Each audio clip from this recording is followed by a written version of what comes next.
de Deus, eu declaro aberta a presente sessão ordinária da Comissão de Tributação, Orçamento e Finanças da Assembleia Legislativa do Estado de Goiás, em sessão ordinária, nessa tarde, tendo a oportunidade de receber aqui no plenário da Assembleia Legislativa a secretária de Economia do Estado de Goiás, Cristiane Schmidt, que fará a prestação de contas do segundo bimestre do ano de 2021, do ano corrente. Eu quero desde já agradecer as presenças, agradecendo a secretária pela disponibilidade, atenção de sempre de forma muito ágil, sempre dinâmica e sempre disposta a atender aos chamados dessa comissão, dessa casa, de forma sempre muito respeitosa, atendendo aos nossos convites, e agradecer também a toda a sua equipe que se faz presente nessa tarde aqui conosco, para que possamos estar trazendo aí um debate de alto nível, esclarecendo dúvidas e sanando muitas das vezes as indagações dos delegados que farão assim posteriormente a apresentação. Eu cumprimento a chefe de comunicação, Kátia Daniel, assessor Leonardo Lobo, superintendente contábil Ricardo Borges, gerente contábil Cleiton José, gerente de contas públicas Alexandre Ratadami. Obrigado a todos.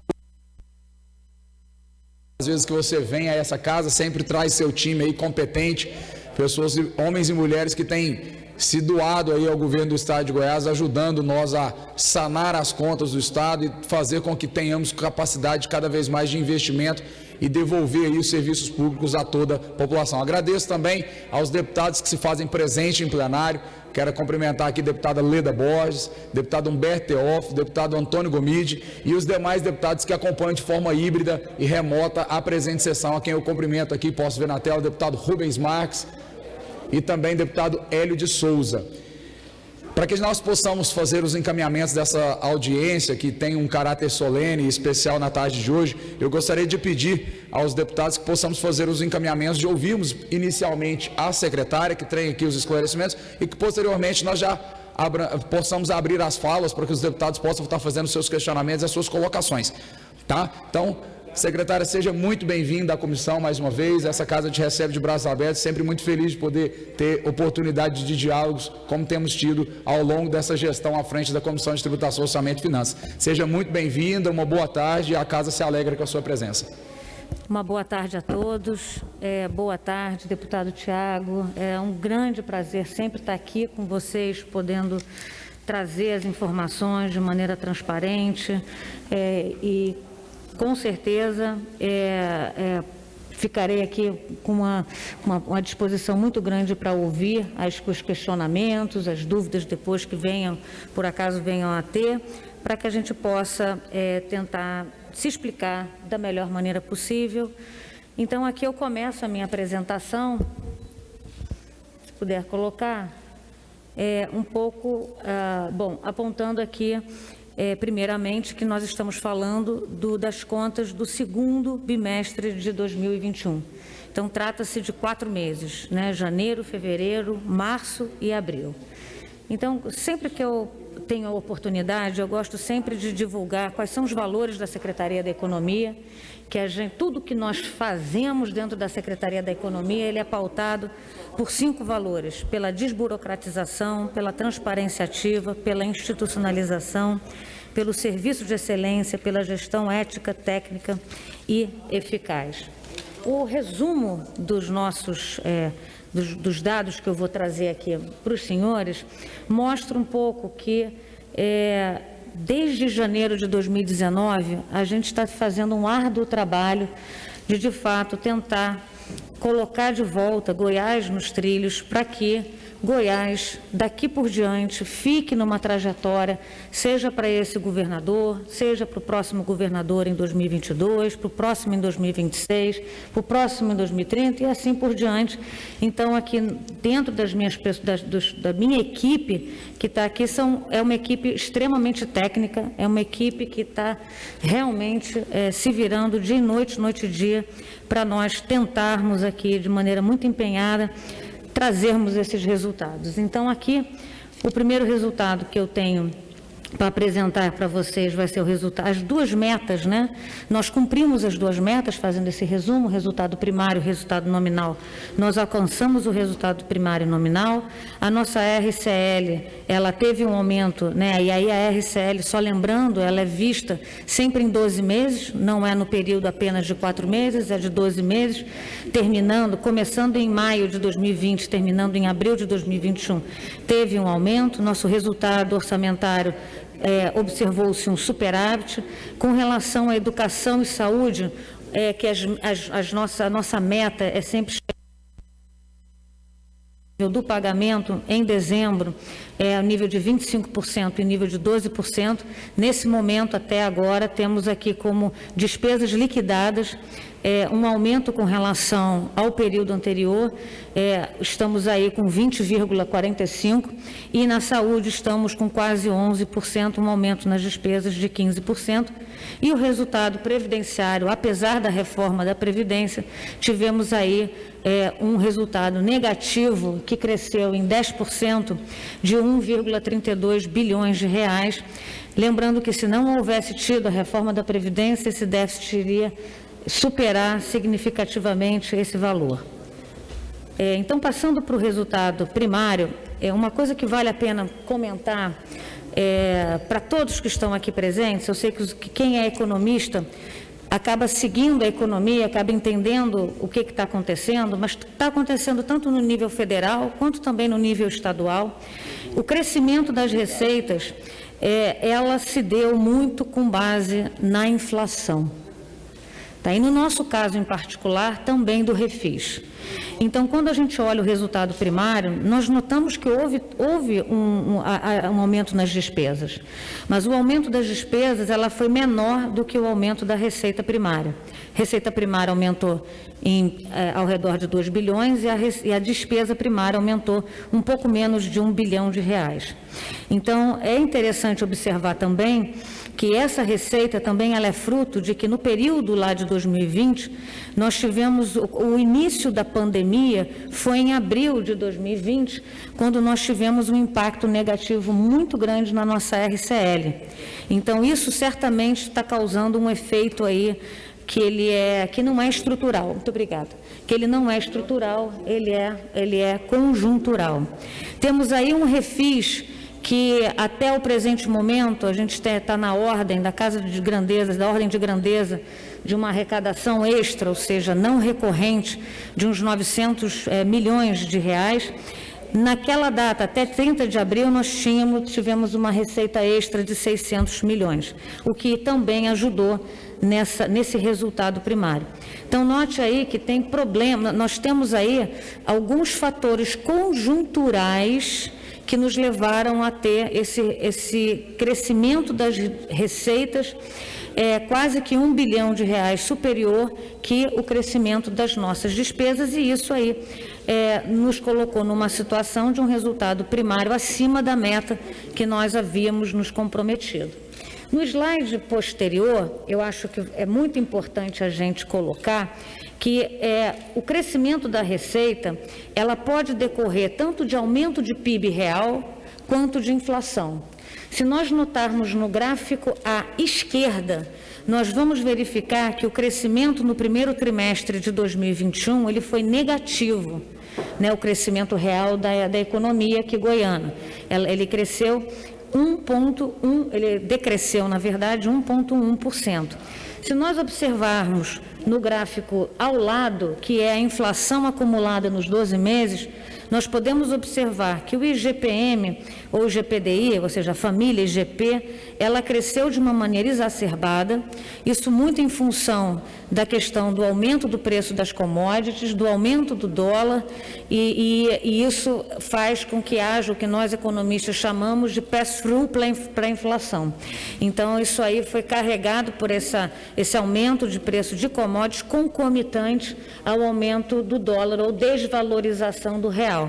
Só para lembrar que, em geral, se você for pegar uma série histórica, essas duas séries elas são correlacionadas negativamente, ou seja, quando o dólar desvaloriza, as commodities estão caindo, quando o commodity está caindo, o dólar se desvaloriza.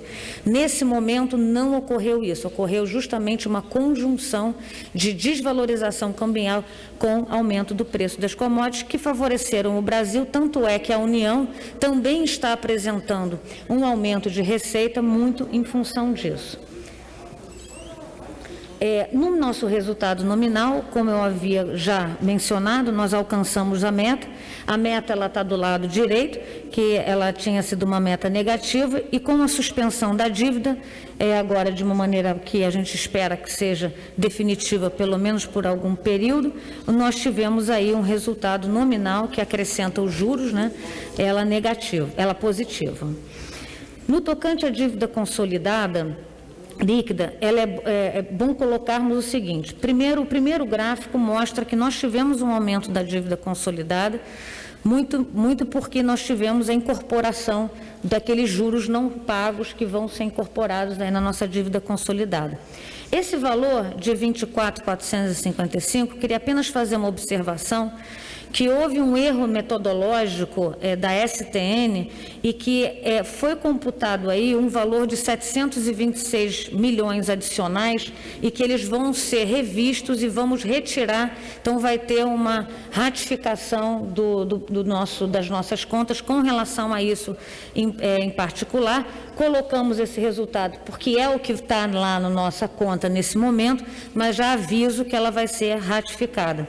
Então, se a gente retirar esses 726 milhões, nós chegaríamos, então, não num aumento de 10%, mas num valor de 23.770 bilhões, um aumento de 7%. Mas, quando nós olhamos para o gráfico que está ao lado, que é o gráfico relevante, que é o gráfico de dívida consolidada com relação à RCL, nós notamos que a gente continua numa trajetória decrescente, que é esse o indicador para mensurar a capacidade de pagamento do Estado, ou seja, a CAPAG. E como nesse 2021 está colocado ali o valor desse 24,45, na verdade, os 87% que está posto no gráfico ali, ele é, na verdade, 84% e não 87%. Bom, no próximo slide, a gente vê que a nossa RCL, ela cresceu, e ela cresceu em função do aumento dessa receita, que foi afetada, como mostrei, não só pela inflação, mas também por uma transferência da União para o enfrentamento à pandemia em 2020, que ela teve início em abril, então já está sendo abril, então teve todo 2020 teve esse efeito que já foi retirado. Então trata-se de uma receita não recorrente. E do lado eu só coloco a evolução ao longo do tempo. Quando nós observamos ali a questão do resultado orçamentário, nós verificamos que temos um resultado orçamentário positivo, e isso foi muito fruto do nosso planejamento e execução orçamentária e financeira.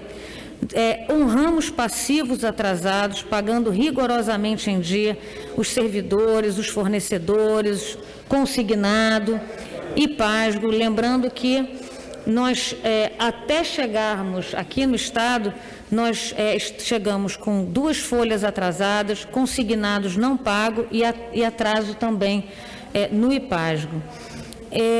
Também estamos fazendo saneamento das contas de restos a pagar e de ideia, de despesa do exercício anterior, e aí obtivemos aí esse superávit. Como vai? Tudo bem? Tudo bom. Então, no próximo slide, só para mostrar um pouco que tem algo interessante nesse próximo slide, que é quando a gente começa a ter uma organização nas contas, um planejamento orçamentário e financeiro, a gente começa a poder fazer, por exemplo, antecipação de precatórios, o que facilita enormemente ao judiciário, que pode pegar esse dinheiro e que pode fazer descontos maiores, e isso se deveu por quê? Porque agora, quando eu tenho um planejamento do ano, e eu sei que eu executo mais depois do segundo ou terceiro trimestre, então, no começo do ano, eu já paguei o precatório antecipadamente do ano, obviamente, né, do ano, para que me sobrasse fôlego para depois. Então, isso aí foi devido a essa organização orçamentária, esse planejamento financeiro que facilita, que ajuda o Estado. Não só ajudei o TJ, como estou ajudando todo o Estado, porque estamos pagando mais dívidas de precatório com o mesmo montante de dinheiro, porque o TJ consegue fazer dar maiores descontos, tá? Infelizmente, nós tivemos despesas aumentadas pela Previdência, né? E também ali, eu coloquei que nas outras despesas correntes entram ali também a questão de saúde e educação, e lembrando que a parte de investimentos, nós estamos, de alguma maneira, conseguindo retomar um pouco os investimentos. O governador Ronaldo Caiado, esse governo, de fato, o foco dele não é em grandes obras, não se pretende entregar aqui obras grandes, mas sim obras focalizadas a atender a população. Então, está tendo aí uma regionalização da saúde, está tendo um foco também em obras de escolas. Então, assim, e agora a gente está começando, né, com a Goinfra, a fazer algumas obras no setor rodoviário. No tocante os mínimos constitucionais, tanto da educação, que é esse slide, como o próximo que vai vir, queria apresentar aos senhores o seguinte: primeiramente, né, que nós temos o indicador despesa, tanto de educação, sobre a receita, né, que a receita que diz respeito ali a quando a gente vai tirar o mínimo constitucional, e também a despesa de saúde sobre a receita. Esse indicador ele ficou um pouco menor. Se vocês notarem ali na do meio, ele ano passado era de 22,18 no caso da educação e passou para 20,45, e em saúde era de quase 12 e agora está em quase 11. Isso quer dizer o quê? Quer dizer que a gente está gastando menos com saúde e educação? Não. Se nós notarmos o que está abaixo ali escrito, nós tivemos um incremento, por exemplo, nas despesas liquidadas, tivemos um aumento em todas as despesas, empenhadas, liquidadas e pagas, tanto para educação quanto para a saúde. No caso da educação, aumentamos em 16% adicional e no caso da saúde em 15%. O que houve? Houve um aumento de receita sobrenormal por conta dessa inflação e por conta do refis também. Então, nós tivemos dois itens que fizeram aumentar o denominador e, portanto, esse percentual, despesa sobre esse denominador que aumentou bastante, fez com que isso aí diminuísse um pouco. Então, o nosso desafio esse ano, com o cumprimento de saúde e educação, ele está maior, porque nós temos que gastar mais para chegarmos na vinculação de 25% e 12%, que segue sendo a nossa meta. O último ponto que eu gostaria de salientar com relação à reforma da Previdência, que ela foi realmente fundamental para a gente ajustar as contas, de novo, do Estado, não só para hoje, mas principalmente no médio e longo prazo, quando a gente observa o seguinte: se nós pegarmos ali o fundo financeiro do RPPS com o fundo previdenciário do RPPS, esses dois aqui, o primeiro item, que é financiado com recursos do Tesouro, que seria o chamado déficit, né, ele teve um aumento de quase 24%. Contribuição patronal teve um leve decréscimo. Isso fez com que, nesse âmbito aqui do RPPS, nós tivéssemos um incremento de quase 13%. Quando vamos para o Serviço de Proteção Social dos Militares, ali, como foi alterada a regra, a contribuição patronal foi praticamente a zero e isso se converteu em déficit do Tesouro. E isso, para o Tesouro Estadual, foi uma reforma que não foi uma reforma tão positiva para o Estado, dado que teve a reforma da União, das Forças Armadas e que tivemos que internalizá-la aqui, tivemos aí um aumento de quase 18% no aumento desse gasto do Estado. Então, no total, o custo total para o Tesouro, que é aquela, onde tem um vermelhinho ali, cenário pré-reforma em cima, custo total para o Tesouro, ele teve um incremento de 14,4%. E se nós não tivéssemos feito a reforma da Previdência, teríamos tido um valor muitíssimo maior em termos de contribuição. Então, nesse momento, nós tivemos aí, só comparando esse período de janeiro a abril, em 2020, tivemos uma economia, digamos assim, né, de 225 milhões e em 2021 de 136 milhões nesse período de janeiro a abril. Por fim, só para salientar algumas coisas que estamos fazendo aqui, eu acho que sempre vale a pena colocar que a dívida suspensa ela está sendo usada prioritariamente para a gente fazer regularização de coisas que o Estado devia. Então, não é só, trata-se de Bolsa Atleta, Proatleta, a Bolsa Universitária, a Bolsa Orquestra, mas também trata-se de, por exemplo, estou tendo que fazer um TAG com o TCE porque a vinculação de saúde não foi cumprida em 2018 para trás. Então, eu tenho agora que fazer um TAG junto ao TCE para pagar. A Saneago é um credor grande do Tesouro. Estamos agora fazendo um encontro de contas, estou agora eu tendo o Tesouro, vai ter que arcar para poder sanear a Saneago, né, para que ela se torne uma empresa que não esteja com nenhuma vinculação com o Tesouro em termos de dívida, né? Então, estamos também em trâmite de fazer isso. Restos a pagar, que é o próximo slide, restos a pagar, se os senhores olharem no quadro à direita, vão observar que estruturalmente esse é um grande desafio da minha equipe, é diminuir esse déficit estrutural, que ele estava, se você for pegar todos os grupos, né, e todo o Estado, aqui a gente só está falando de CUT, né, ali do Tesouro, né, do Caixa do Tesouro, e a gente também, o que a gente exclui, autarquias como IPASGO, ou a gente exclui empresas independentes ou dependentes, tá? E aqui só tem os grupos G1, G3 e G4. Se a gente observar, hoje, em 2021, a nossa previsibilidade é de que a gente tinha, nesse período ali, um estoque que era de mais de 2 bilhões, hoje ele já é de menos de 1 bilhão, é 0,500, ou seja, 500 milhões de reais.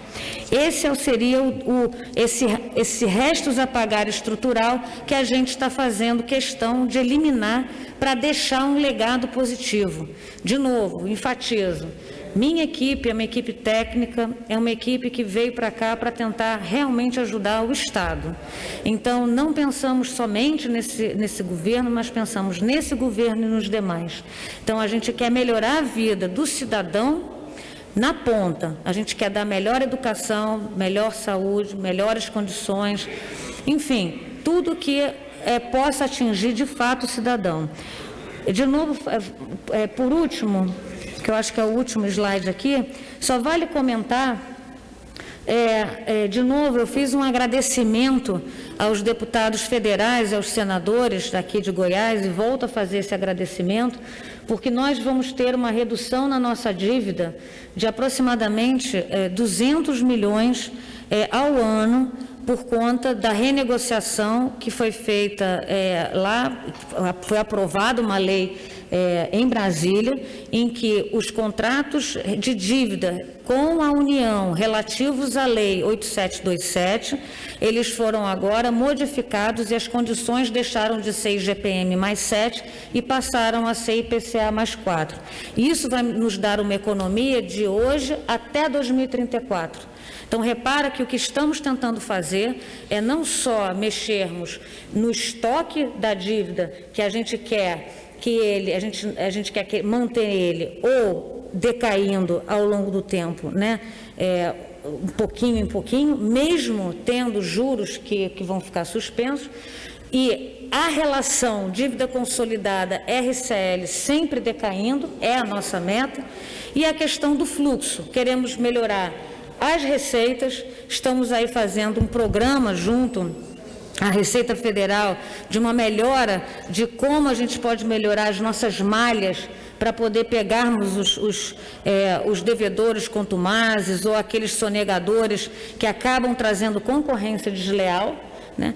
Então, estamos fazendo isso já, estamos agora nos equipando, colocando ali, entendendo que o Brasil inteiro, que a gente vai ter cada vez mais, né, menos servidores, a gente tem que colocar a TI, a gente tem que colocar a inteligência no processo, e é isso que o grupo de auditores daqui de Goiás, acho que todos nós devíamos ter muito orgulho de todos eles, porque ganhamos um prêmio, inclusive, se eu não me equivoco, foi em 2018 ou 2017, do BID, de um projeto eles ganharam esse prêmio, o Estado de Goiás ganhou esse prêmio, e que agora está sendo implementado.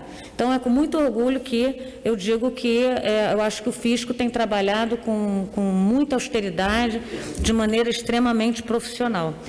Fico por aqui, então, acho que esses são os números grandes, tá, do que a gente tem para contribuir, e me coloco à disposição aqui para qualquer questionamento. Obrigado, secretária, obrigado pela disponibilidade mais uma vez, pela fala lúcida, transparente, cristalina aí, que traz a nós as informações da saúde pública aí, da saúde financeira do Estado de Goiás. Nós temos alguns deputados que já solicitaram inscrição, tanto aqui no plenário, tanto também via chat, secretária, e eu vou passando a palavra a eles para que a gente possa estar tendo essa retórica aí, da retomada dessas discussões.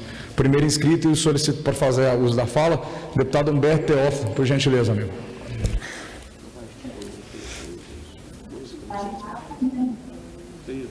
Boa tarde, colega, secretária, a todos que nos acompanham. Eu tenho aqui, presidente, 3 perguntas, tá? E eu gostaria de fazer, o senhor autorizando, a primeira pergunta, ela já respondia, eu já fazia a segunda respondendo, e a terceira para não falar tudo uma vez e fazer tumultuar.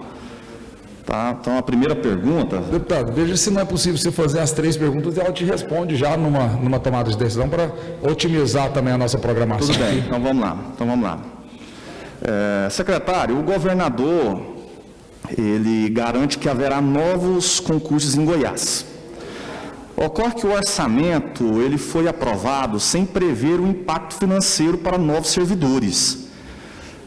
O governador está mentindo novamente ou qual a disponibilidade de caixa para concursos? É a primeira pergunta. Segunda pergunta. O Ministério Público de Contas, secretário, apurou que 66% dos pagamentos do Executivo não observaram a ordem cronológica, revelando a preterição de fornecedores. Tendo em vista que se trata de crime previsto no Código Penal, qual é a justificativa para a quebra da ordem? Perfeito. Minha segunda pergunta. Terceira e última pergunta.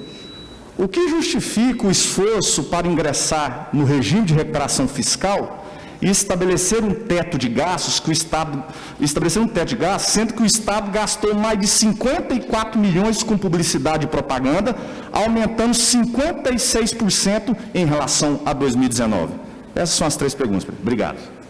Obrigado, deputado. Eu concedo a fala à secretária para que possamos, em sequência, já chamar outro deputado. Bom, muito obrigada pelas considerações que me dá a oportunidade de fazer bons esclarecimentos. Bom, com relação ao teto de gastos, só para a gente ter isso como mente, aí eu vou falar dos concursos, de tudo. O teto de gastos, ele foi dado pela LC 156. Independentemente de a gente entrar ou não entrar no RRF, que é a LC 159, a gente tem a questão da LC 156 e que nós violamos o teto em 2018. Veio uma multa em 2020, não foi só para o Estado de Goiás, veio uma multa para aproximadamente 18 estados, e esses 18 estados ficaram desesperados, porque no caso de Goiás, eu tinha uma calamidade aqui financeira, né, não só de saúde, mas financeira também, e eu tinha que pagar uma multa de 1,1 bilhão de reais. Eu não tinha esse dinheiro, não ia ter como fazer esse pagamento. Nem eu, nem outros estados. Então, o que foi feito?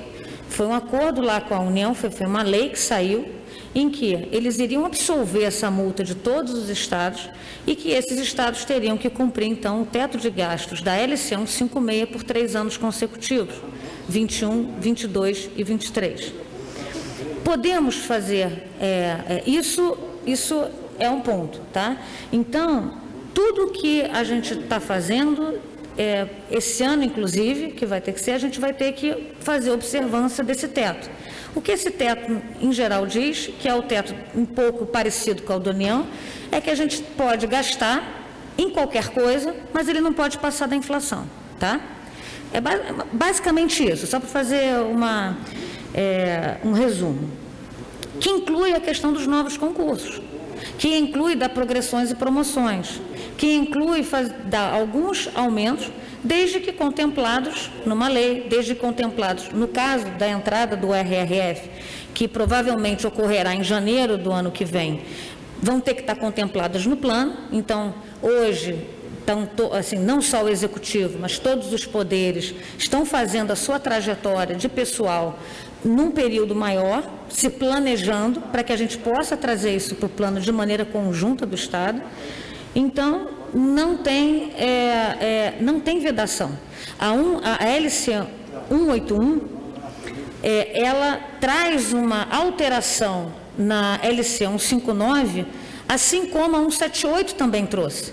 E essa alteração permite que mesmo durante o RRF, você possa fazer, sim, novos concursos, fazer progressões e promoções. Então, está no nosso radar.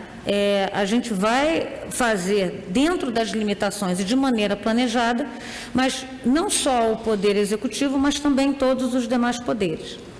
Com relação ao Tribunal de Contas, né, sobre essa questão dos 66%, e de fato o tribunal, ele não só é muito preciso e oportuno, como ele coloca algo que eu também acho completamente. Nós não podemos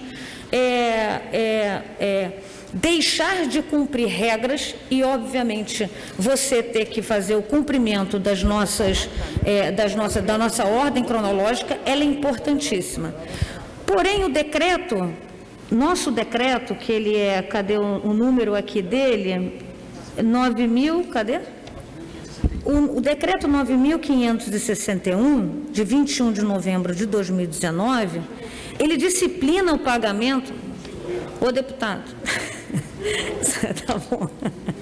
Ele disciplina o pagamento da ordem cronológica e ele estabelece filas, ele estabelece fontes, ele estabelece as regras.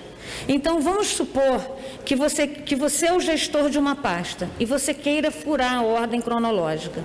O decreto, ele contempla o que você tem que fazer. E não é fácil, não é só uma justificativa qualquer. Você está botando o seu na reta. Então, o gestor, ele realmente só fura a ordem quando ele tem certeza que ele pode fazer isso. No caso em questão, que foi a matéria uma ótima matéria, inclusive, da Pucinelli, no Popular, ela coloca que houve aqui, aponta que houve um pagamento de 2,5 bilhões fora da ordem cronológica. Só que 2,12 bilhões, né, o que corresponde a 75%, é justamente voltada para a saúde. Foram quebras relacionadas à Secretaria da Saúde e ao IPASGO, que dentro, inclusive, do decreto, está contemplado como uma possibilidade para você furar a fila. Porque muitas vezes você, como gestor, você precisa que aquele fornecedor continue fornecendo o seu serviço, mas ele te diz, se você não me pagar o que me devia, eu não consigo te fornecer. E aí, para você parar isso, abrir uma licitação nova e fazer, o carro já andou. Uma outra parte também, o restante, diz respeito ao Poder Judiciário, que é referente ao Fundesp. Tá? Então, repara o seguinte, a matéria, ela é muito correta, porque ela tem que fazer, né, a imprensa, uma imprensa livre, uma imprensa que coloca as coisas de maneira transparente para a gente poder debater. Então, eu acho que essa é um momento muito oportuno. A gente fez aqui, inclusive, uma nota que eu faço questão de passar para o senhor essa nota e faço questão, inclusive, de passar para o presidente da mesa, para o deputado Tiago, para que possa passar para todos os deputados, para que tenham acesso à nossa justificativa sobre a matéria do popular, tá? E aí eu queria, Kátia, eu queria que me passasse para passar para o deputado Tiago, tá bom? Para ele poder passar para todo mundo. E se porventura não tiver satisfeito o deputado com a resposta, a minha secretaria está sempre aberta, assim, vocês são... aqui que é a casa do povo. Então, assim, a gente tem que estar sempre aberto a esse diálogo, minhas contas são abertas, então, no momento que quiser me visitar a secretaria, sentar lá com os nossos técnicos, observar nossas contas, olhar os nossos números, a gente faz uma apresentação mais minuciosa, se quiser, mas eu tenho uma resposta com relação a isso, tá? Acho que é isso, né? Respondi tudo? Sim, da publicidade. Eu não sou a melhor pessoa para falar sobre esse tema, mas o dado que eu vi no jornal ou em alguma prestação de contas nossas, hein, Ricardo, talvez você possa ter aí, me parece que a gente diminuiu esse valor de publicidade. Eu posso deixar o Ricardo, talvez, Ricardo, não sei se você tem esse valor aí.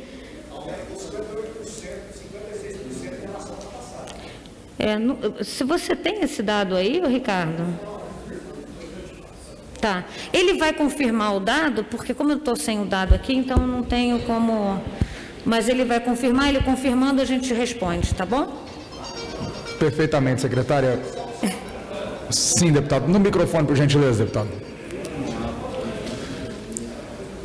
Só a questão passar aqui para a assessoria, porque o Ministério Público de Contas, no seu relatório, eu fiz questão até de fazer uma leitura de todo o relatório, mais de 70 páginas, diz que o Estado gastou mais de 54 milhões com publicidade, só para detalhar os dados aqui, sim, tá, secretário? Tá bom. E publicidade e propaganda, o que aumentou mais de 56% em relação a 2019. Por isso que eu estou falando o que justifica o esforço para ingressar no regime de reparação fiscal tendo esses gastos. E só a segunda pergunta mais assim, objetiva, sim, claro. É porque muita gente fica com essa pergunta, né? O Caiado fez vários twitters, várias propagandas, questão de concurso público. Nós teremos concursos públicos, em especial da segurança pública, a possibilidade de ter concurso público o ano que vem ou este ano? Então, assim, é isso que a gente está discutindo com os secretários nesse momento. O que a gente vai conseguir, por exemplo, esse ano, até como foi aprovada a lei, nós vamos dar aqui um aumento para a polícia, para a segurança pública, para a saúde e para a educação. Os concursos, se eu não me equivoco, vão ser ano que vem. Mas não sei, o acordo com o Rodney a gente tem que ver como ficou, mas ele vai acontecer. Tá? E claro que essa pauta é uma pauta de gestão de governo também. Isso, né? eu não posso te dar certeza nesse momento, mas ele vai ocorrer, está sendo discutido. Obrigado, secretária. Obrigado, deputado. O próximo inscrito, deputado Hélio de Souza. Senhor presidente, uma boa tarde, obrigado, senhor, pela oportunidade. Mais uma vez, é um prazer receber a secretária de Conjunto, doutora Cristiane, aqui na Assembleia Legislativa. E a meu ver, é uma questão técnica essa comissão, e de uma maneira técnica eu quero fazer 3 perguntas para a secretária.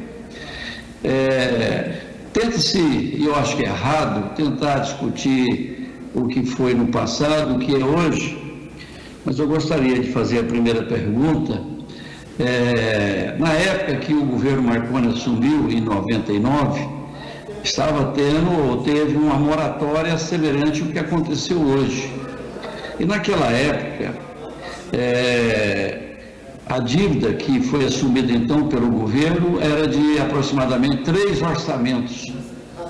O orçamento hoje está na faixa de 32 milhões, ou seja, proporcionalmente seria mais de 90 bilhões a dívida se fosse atualizada em termos de orçamento, que é a lógica, né? Que é a lei que nós temos. Agora, no momento, a dívida caiu para 0,8, já no governo Marconi ele entregou nessa parte 0,8, 0,9 de orçamento. A pergunta minha é se com essa provável moratória que vai acontecer com o regime de recuperação fiscal, se haverá então, mais uma vez, o efeito cascata que o endividamento do Estado poderá atingir mais de 1 ou 2 orçamentos. Essa é a minha pergunta. Está mudo? Não, estava não. Está dando para escutar. Perfeitamente, deputado. Perfeitamente, nós estamos conseguindo te ouvir, pode concluir. Então, a minha pergunta é se há uma previsão de incremento preocupante da dívida com a aprovação do regime de recuperação fiscal. Essa é a primeira pergunta. A segunda pergunta também é técnica, porque eu acho que há um engano. Se eu entendi, a secretária disse que assumiu 2 folhas, e o líder do governo repete aqui toda vez que são 3, e eu, no meu entendimento, ficou a folha de dezembro apenas. Eu queria também uma confirmação técnica, porque isso é um dado técnico, se há um engano e de quem posso estar enganado, se é eu, se é a secretária ou se é o líder do governo. E a terceira é sobre o GTA. O GTA é algo que vem incomodando essa casa e todos sabem que nós precisamos de encontrar um denominador. E eu vi uma jurisprudência do Supremo Tribunal Federal de que nenhuma sanção administrativa tributária punitiva pode ser superior ao tributo. E, no caso, me parece que a Secretaria de Economia está extrapolando de uma maneira muito preocupante a questão das penalidades sobre quem não tirou as notas fiscais e tirou o GTA. Então, são 3 perguntas técnicas e, logicamente, eu ficaria muito grato e ter a oportunidade de ter da senhora secretária um esclarecimento. Muito obrigado. Muito obrigado, deputado Hélio, para que possa fazer a resposta dos questionamentos, secretária Cristiane. Doutor Hélio, muito obrigada pelas perguntas. Tenho uma deferência pelo senhor muito grande. Olho o senhor e vejo um deputado exemplar aí que tem republicano, uma pessoa que está sempre tentando endereçar uns problemas que de fato são relevantes para o Estado, né? E essa pergunta, sobre dívida, ela é muito pertinente, porque o que nós não queremos ser é um Rio de Janeiro, né? Como já salientei aqui outras vezes. O que eu jamais vou querer ser é um Rio de Janeiro que depois de 3 anos de RRF continua com uma situação de calamidade financeira inacreditável e que não consegue sair do regime, está pleiteando para entrar porque fez um uso indevido dos recursos públicos. Então, como aqui é justamente o contrário, tudo que o Rio de Janeiro fez, eu quero multiplicar por -1, para dizer que é o que a gente está fazendo no Estado de Goiás. Nós temos uma preocupação muito grande com a dívida consolidada para que ela não cresça, além do que ela está em termos de está lá ao redor de 23 bilhões. Nós queremos, mesmo com os juros suspensos, quando tivermos venda de ativos, quando tivermos alguma possibilidade de caixa, vamos amortizar dívidas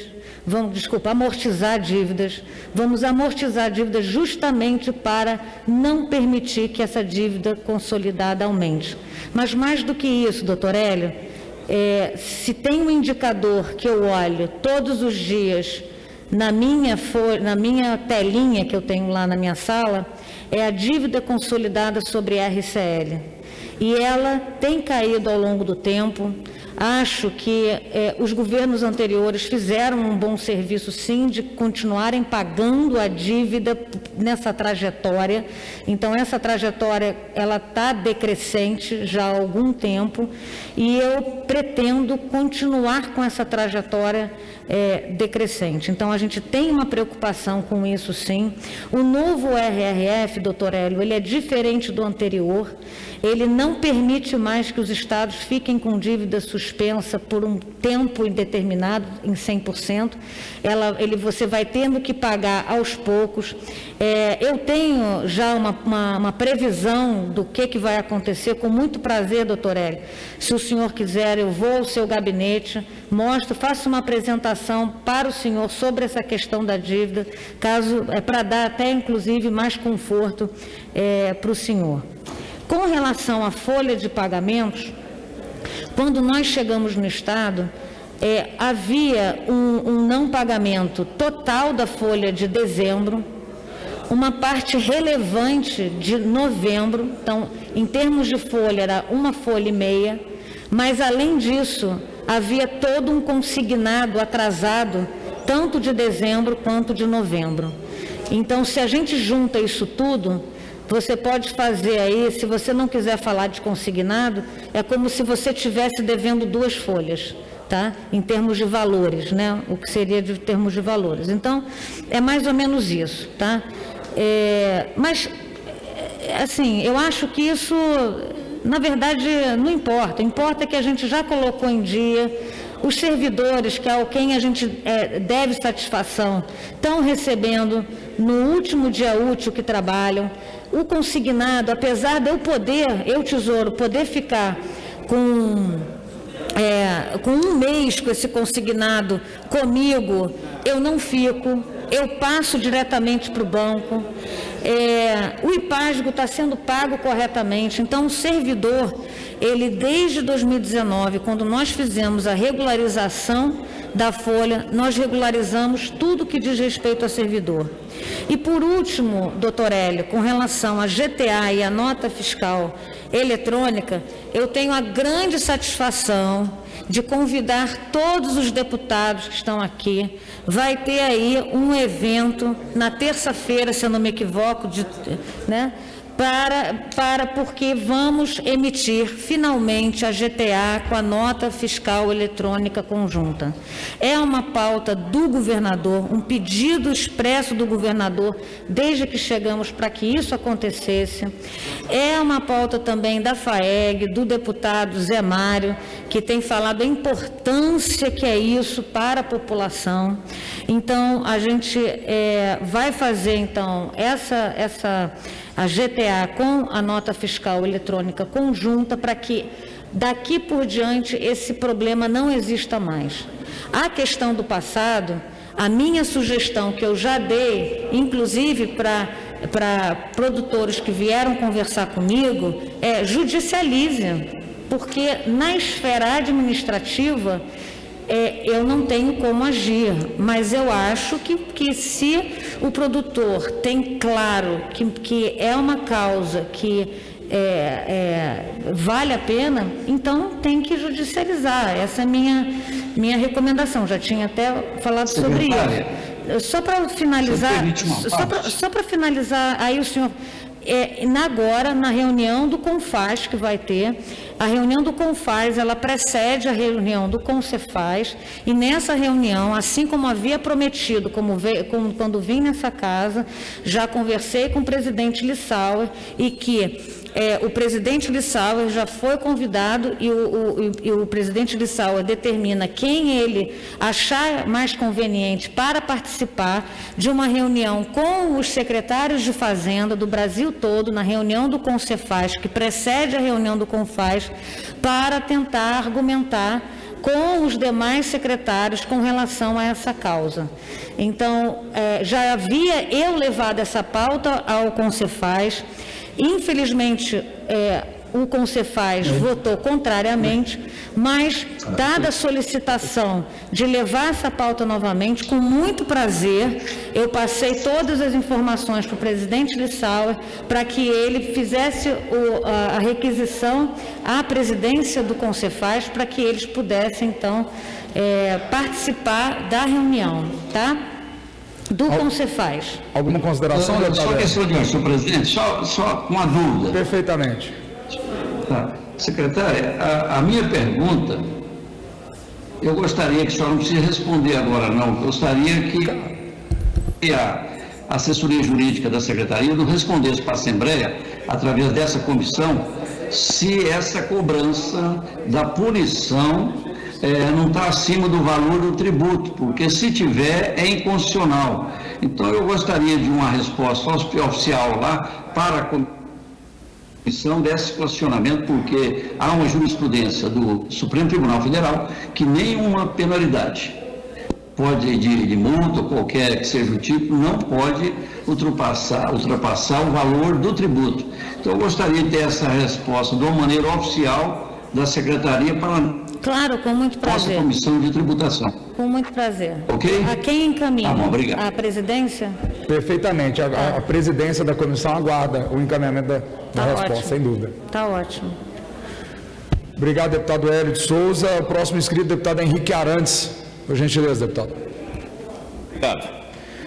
Queria cumprimentá-lo, nosso professor Tiago, está com um suéter de professor hoje, e presidente da comissão, cumprimentar todos os colegas deputados, todos os trabalhadores do Estado, eu acredito que são, todos da Secretaria de Economia, cumprimentar a secretária e todo mundo que assiste essa audiência. Secretário, eu queria comentar alguns temas. Primeiro, eu queria parabenizar a senhora pelo seu trabalho. A senhora sabe que no começo do governo, eu e você tivemos um desentendimento, e eu acho que é importante vir a público elogiá-la também quando o trabalho está sendo bem feito. Muito obrigada. Eu vi aqui que a senhora conseguiu construir um certo equilíbrio fiscal e que o Estado está começando a ter capacidade de investimento. E foi por isso que eu votei a PEC ontem e vou votar novamente hoje. Eu acredito que a PEC do teto foi importante. Sim. Isso nós já aprovamos no governo anterior, eu também era deputado estadual. Então, ajo com total naturalidade para aprová-la mais uma vez, porque o que o povo quer? O cidadão goiano quer. O cidadão goiano não quer saber de briga de um grupo ou outro. O cidadão goiano quer saber disso aqui, ter capacidade de investimento. O cidadão goiano quer a ponte em cima do rio, quer a estrada, quer uma obra de infraestrutura, quer um programa social. E tendo essa capacidade de investimento através dos ajustes financeiros construídos pela senhora, eu tenho certeza que está sendo bem feito. Então, parabéns pelo trabalho. Muito obrigada. E eu gostaria de comentar aqui sobre o que interessa muito, e eu acho que talvez principal a este parlamento. Todos os deputados que estão acompanhando aí, parece que é só o Hélio, o Thales e os colegas que estão aqui no plenário. Eu vi que a RCL, no seu quadro da página 3, teve um acréscimo, um crescimento de 15% de previsão para março a abril de 2021, totalizando 28 bilhões e 270 milhões de reais.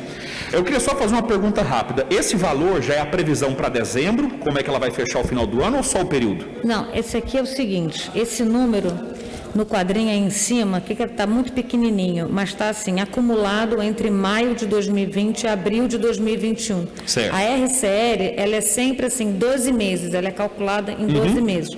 O que aconteceu aqui, deputado, infelizmente, foi que essa RCL ela está inflada de maneira conjuntural porque tivemos uma inflação muito alta e tivemos também um refis. Aqui está captando isso, né? Então, assim, a gente melhorou na receita? Melhoramos. Estamos melhorando na nossa arrecadação tributária junto com a inteligência artificial e outros mecanismos? Estamos. Lançamos agora a nota fiscal goiana justamente para poder retomar a ideia do contribuinte pedir a sua nota fiscal, né, para melhorar a questão de arrecadação do Estado, mas esse número está inflado por conta de inflação e de refis, né? Então, assim, só para ficar bem talvez não feche em 15% até o final do ano de acréscimo? Não, pode até ser que feche, porque aqui é o valor nominal, né? Nominal, assim, não considera inflação. Então aqui, vamos supor que a inflação seja de 6%, né? Então vai dar um aumento real bem menor, né? Certo. Mas se fechar nesse número, como está na previsão, tem uma previsão, né? Uma simulação. Vamos botar isso, nominal, tá? Mas se fechar nesse número, Isso. eu fiz as contas rápidas aqui, a gente teria 1,2% para indicar em emendas no orçamento. Daria aproximadamente, precisamente, dentro dessa simulação, R$8.274.000 para cada parlamentar indicar emendas impositivas. Então, já é um acréscimo muito grande do que teve no ano passado. Com e isso certeza. é muito importante, que o Estado ele preocupa muito com as obras maiores, no grande hospital. E a pequena obrinha, um carro com a Secretaria de Educação, é a gente que monitora isso. Então é muito importante para a gente poder fazer esse trabalho. Não, eu concordo. Então, se fechar nesse valor aqui... A gente já vai ter um acréscimo... Com certeza. E a senhora tem como saber se fecha por volta desse valor ou como a gente teria a previsão dessa receita? Eu não queria te dizer agora, não, porque isso aqui é deslocado, né, até agora. Eu posso fazer aqui, vamos fazer o seguinte, Ricardo, anota aí para depois eu dar essa resposta para ele, tá bom? A previsão que a gente tem para 2021. Isso, a gente possa ter essa previsibilidade, né? Para saber o que pode ser previsto para a gente trabalhar já com os municípios. Deputado. Tá bom. Obrigado, secretário. Nada. Obrigado, deputado Henrique Arantes. E a Comissão de Tributação vai ficar responsável de poder estar pegando e coletando essas informações e estar repassando a todos os deputados também. Deputado Antônio Gomide.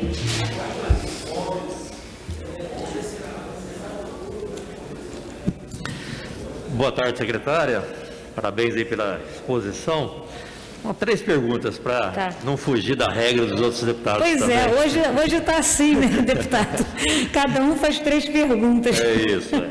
Mas vamos lá. Primeiro, nós já tivemos a oportunidade de ver a senhora apresentar outros quadrimestres. E eu sempre, quando coloco uma pergunta para a senhora depois me responde assim, olha, eu estou na parte técnica, que é o governador que determina. Ou seja, quando a gente aperta, o político é o governador. Mas eu vejo que a senhora faz um discurso muito político, né? Dentro daquilo que a senhora acredita, dentro daquilo que a senhora enxerga do Estado. E é por isso que eu quero fazer esse tipo de pergunta, porque eu acho que a senhora não joga um papel só técnico, eu acho que ela joga um papel muito político. E entendo que acaba só influenciando diretamente o governador, e não o governador influenciando a senhora. E essa, é uma preocupação que eu tenho. Né? Eu falo isso porque esse debate eu já fiz em outros momentos com a senhora, e vejo as declarações também da senhora no popular, acompanho as entrevistas, né? Então, eu sempre comento aqui, inclusive aqui na Assembleia. Mas o primeiro ponto que eu acho que é importante a gente alertar aqui. Nós acabamos de aprovar aqui um regime de recuperação fiscal, decisão da senhora com o governador. Ontem nós estamos aqui debatendo, e já foi aprovado em primeira votação, a questão do teto de gasto, que é um aperto maior ainda em relação à lei federal, ou seja, nós estamos aí adequando o regime de recuperação fiscal. E nós aqui nessa casa, a nossa função é fazer projetos, discutir projetos, além de fiscalizar, mas fazer com que a gente possa fazer esse debate com a sociedade. Com certeza. Nós não conhecemos o projeto do programa de recuperação fiscal. Nós não conhecemos. Ele não veio para essa casa, em nenhum momento foi debatido. Nós já aprovamos o regime, nós já aprovamos a lei do teto, e não conhecemos o plano de recuperação, que é o que nos interessa. Qual que é o plano que vai recuperar Goiás? Então ele não veio para casa. Então a primeira pergunta que eu faço à senhora, quando é que esse plano vai chegar a essa casa? Porque eu estou entendendo que em algum momento nós vamos ter oportunidade de conhecer, conversar com a sociedade. Não, sim, muito justo. Não vai ser por decreto. Não, muito justa a pergunta. Então eu vejo assim que foi um erro, particularmente entendo, porque nós poderíamos ter começado debatendo o plano e afunilarmos para a gente desencadear se era importante ou não o regime, até para podermos... Mas isso vai acontecer. Mas o plano não acabou não acontecendo, até hoje não sei. O plano então, ainda não foi, ele ainda está sendo estruturado, tá sendo, ainda não tem um plano como o senhor está achando. Mas nós já entramos no regime. Não. Quando eu falo assim, mas nós já aprovamos para entrar no regime de recuperação fiscal. Não, nós aprovamos aqui. Nós aprovamos aqui, mas a União ainda não me deu ok. Não, sim, né? Mas já está, como diz outro, a parte de Goiás está consolidada para entrar. Só que nós não temos... Sim, mas o plano, como exige a União, ele ainda vai ser apresentado. Sim, ele ainda não foi apresentado, ele vai passar por essa casa. A Assembleia Legislativa vai acontecer. Ela fez uma autorização ao governo do Estado de adentrar a RF. Né? O que aprovamos foi a autorização de adentrar. Nós autorizamos. Agora, o plano, que é, obviamente, o interesse para a recuperação fiscal... Vai ser debatido nessa casa. Então, essa é uma questão... Por que eu digo isso? Porque nós temos, por exemplo... a aprovação do plano plurianual nessa casa. Sim, sim. Nós sabemos que esse plano plurianual que nós aprovamos nessa casa, ele está totalmente desatualizado. 2019, 2020, 2021, Nós estamos indo para o 4º ano do governo. Ele está totalmente defasado, não tem nenhuma sequência. Se a senhora pegar, a senhora vai ver o tanto que ele não tem conexão daquilo que foi apresentado com aquilo que nós estamos vivendo em Goiás. Aí podíamos dizer, a desculpa da pandemia, pode até ser, mas que está totalmente desatualizado. Entendo que ele deve se ajustar, inclusive, no plano de recuperação fiscal. Estou entendendo isso também. Como não conheço o plano, obviamente, eu acho que é importante que a gente possa ter aqui nessa casa a oportunidade de fazer esse debate. Então, esse é o primeiro ponto. Segundo ponto, nós estamos no Estado, e a senhora é nova nesse Estado. A senhora está aqui há 3 anos, 2 anos e meio. Sim. Esse Estado é um Estado, assim como o Brasil tem diferenças regionais, o Estado também.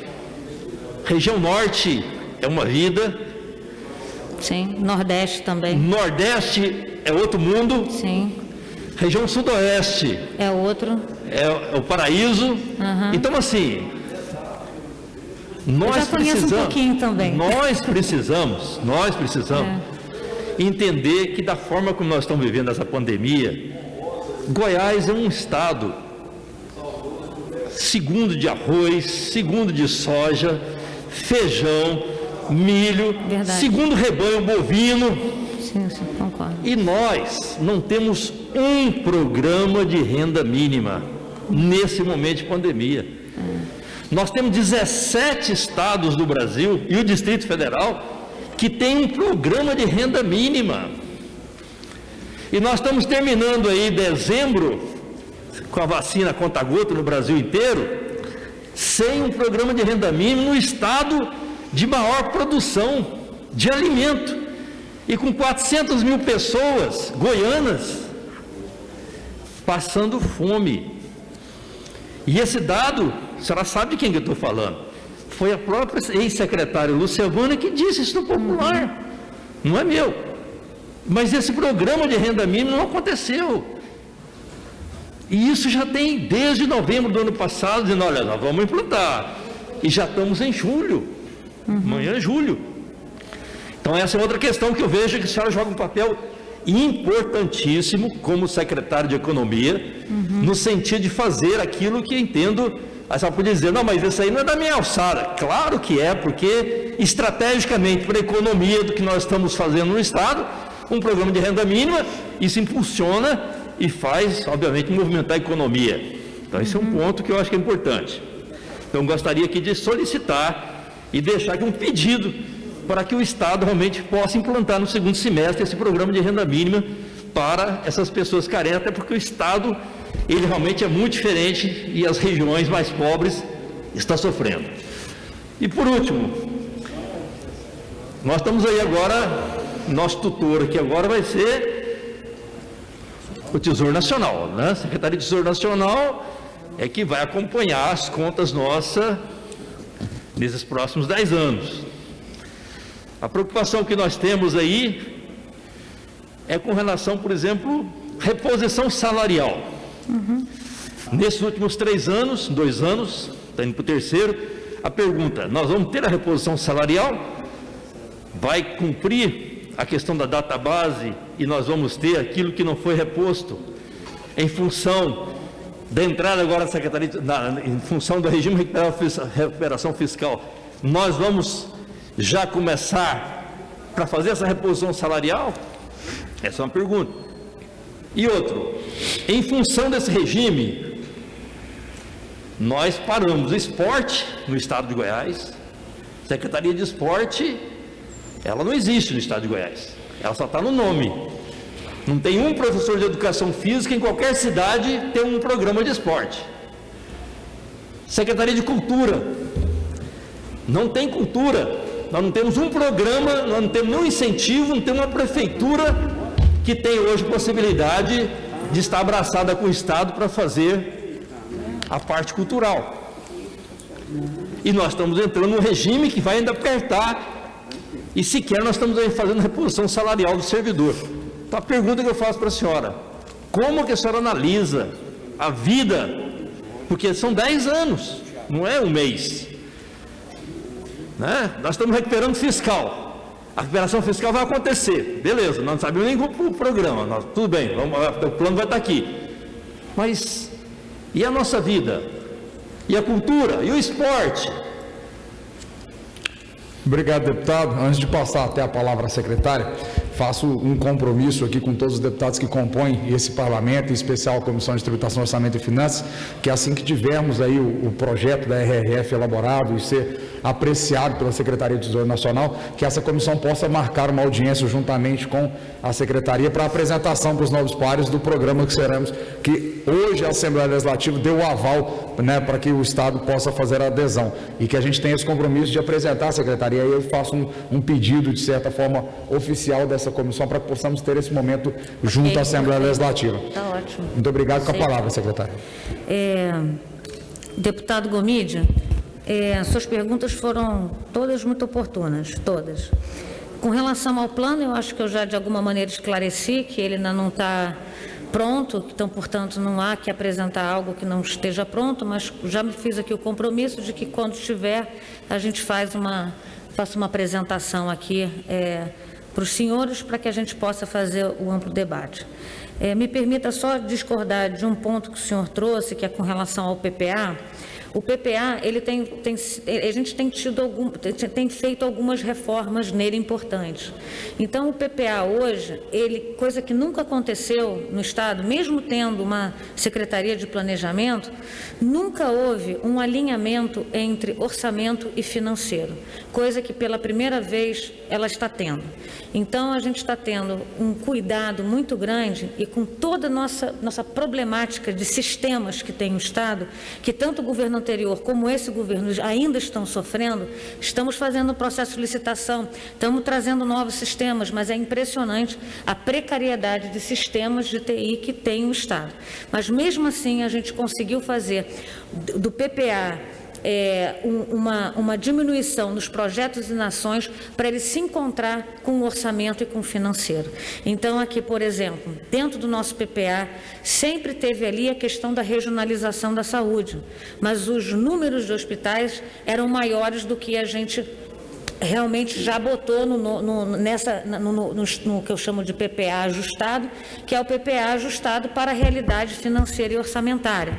Então, tudo que a gente vai fazer não queremos fazer uma obra para depois o governo seguinte não poder pagar aquela obra, porque um hospital ele é caro, eu acho que o senhor sabe disso, uma policlínica é cara.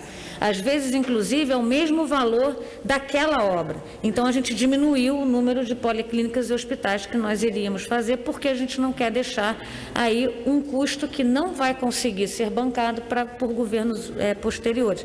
Então, o PPA hoje, e aí também, eu acho que futuramente a gente pode fazer, eu posso fazer até uma apresentação do PPA para o senhor, posso ao seu gabinete para a gente poder discutir sobre o PPA. Ele é um PPA que ele está ajustado com o orçamento e com o financeiro, o que eu acho que é muito importante para que a gente possa ter aí realmente produtos, né? Ou seja, projetos que caibam dentro do orçamento, né? É mais a questão de estrutura, exemplo, questão das escolas, questão da área de saúde, questão de rodovia.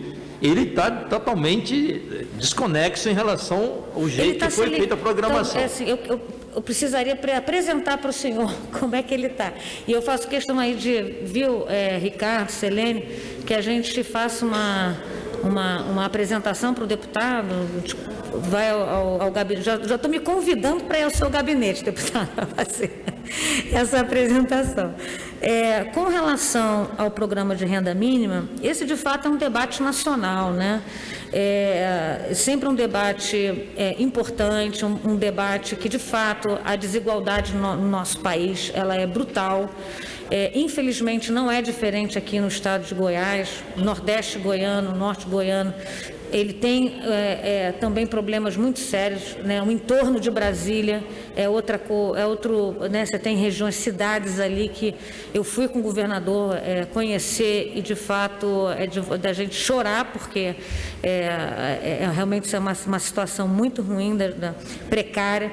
O governador Ronaldo Caiado lançou, junto com a OVG e a SEDES, um programa que é o Goiás Social, e dentro desse programa Goiás Social, que você tem ali, que é um projeto dentro do Fundo Protege, e que tem uma parte ali que é de transferência de renda. Provavelmente ele vai ser, está sendo ainda estudado como é que ele vai ser organizado para poder a gente fazer frente ao programa. Eu acho que essa sua preocupação também é uma preocupação do governador Ronaldo Caiado e vamos ver, talvez tenha uma surpresa aí, vamos ver. Mas eu acho que o Gabinete de Política Social, junto com a SEDES, eles estão se debatendo muito com relação a esse tema. Há uma preocupação genuína, e não só do senhor ou do governador Ronaldo Caiado, mas eu acho que de todos os deputados aqui com relação a esse tema. E, enfim, eu não posso falar pela SEDES ou pelo Gabinete de Políticas Sociais, mas isso está contemplado dentro do projeto do Goiás Social. Por último, com relação à questão da STN, dela ser tutor ou não, e por 10 anos, né? Nós aprovamos aqui a questão dos 10 anos, mas o meu sonho de consumo é sair o quanto antes. Meu sonho de consumo não é ficar em RRF. Meu sonho de consumo é ir para Capaguiar. Esse é meu sonho de consumo. O que eu quero é devolver a saúde financeira para o Estado, para justamente, como bem colocou aqui o deputado Henrique Arantes, para a gente ter margem fiscal, para a gente poder fazer política pública, que é o que interessa. É o que vai tocar o povo, é o que vai tocar as pessoas. Então, assim, o nível de investimento, por exemplo, que eu fiz em 2019 foi ridículo no Estado. E foi ridículo porque eu tinha que pensar em pagar as pessoas primeiro de tudo. Então, não conseguia ter margem fiscal para fazer investimento. Nós, inclusive, o Estado de Goiás perdeu apenas para o Acre nesse ano de 2019. Né? O que Acre, como é pequenininho, então, obviamente, em termos relativos, Goiás foi o último Estado. Graças a Deus, a gente está voltando a ter saúde fiscal. Estamos retomando essa saúde fiscal, estamos agora com um pouco mais de margem para poder fazermos investimentos na população, que é o que interessa, né?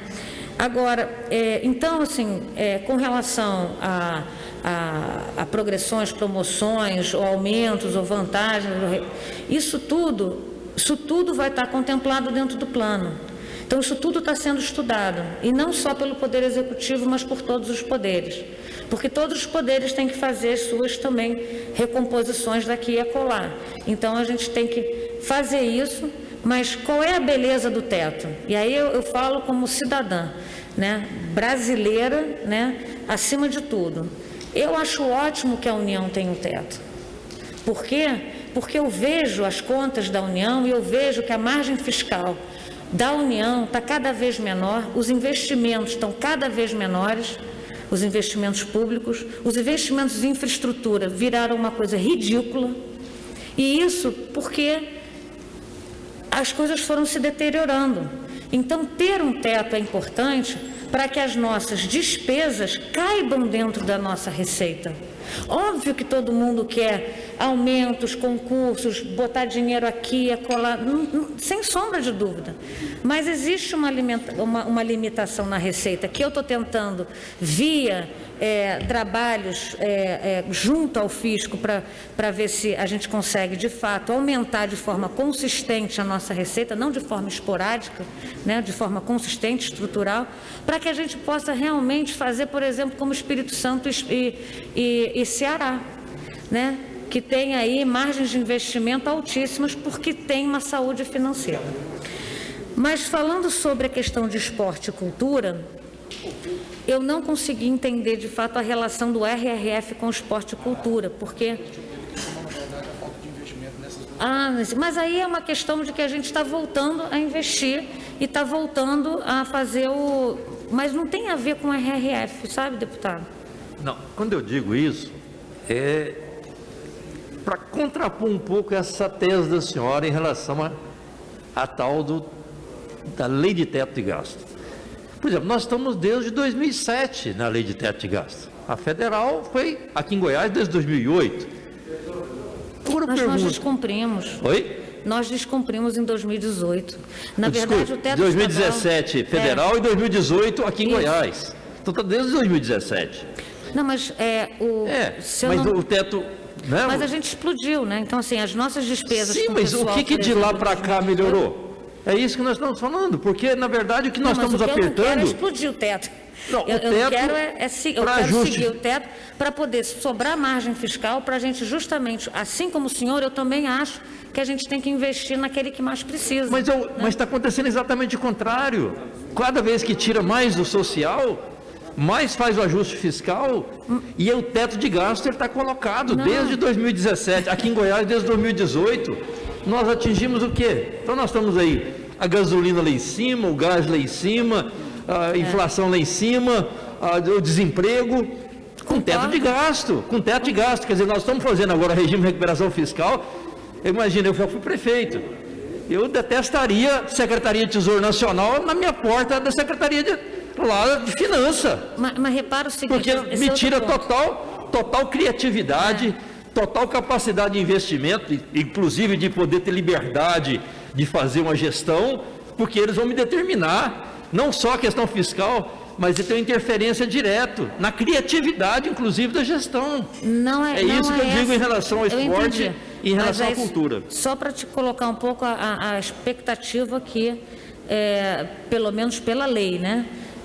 A STN, ela não vai nos ditar regras como essa de... O que ela tem é o seguinte, ela vai monitorar, assim, quer saber se eu estou fazendo coisas que estão violando o artigo 8º, que eu não disse, né, porque até a lei complementar 181, ela permite que eu desde já, no plano, já diga o que eu quero violar do artigo 8º. Então, eu de antemão já vou estar colocando. Os estados vão dar conta de tomar multa.